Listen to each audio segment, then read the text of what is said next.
Having an RF controller COM error may be as simple as a flat battery. In the example below, if you click on the error, what you'll see is RF remote controller 2 COM error. This could be just as simple as a flat battery on an RF sensor number 2. To confirm that, what you would do is find the RF sensor for number 2 and check and change the battery.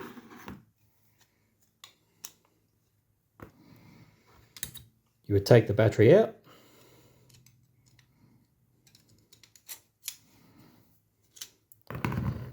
insert a new battery,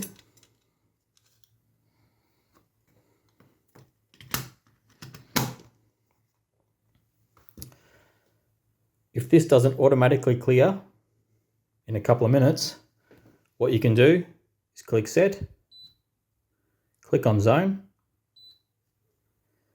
go down to Connect RF Zone Remote Controller, press Confirm, then you would push and hold on off for roughly 10 seconds until it finds number RF2.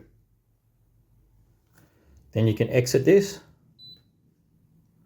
go to home, and the fault error will be cleared.